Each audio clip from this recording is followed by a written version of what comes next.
Deci noi azi jucăm fotbal. Aoleu. Băi, nu se mai vede camera bine. Nu mă vedeți. Așa. Pune-te și tu în genunchi. Păi nimic.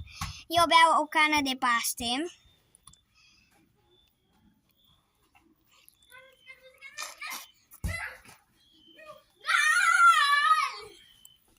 Mai bine, 15-1.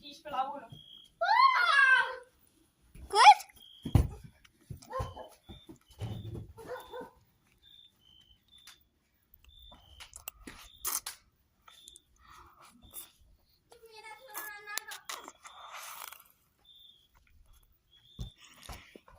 Dar eu nu cred că...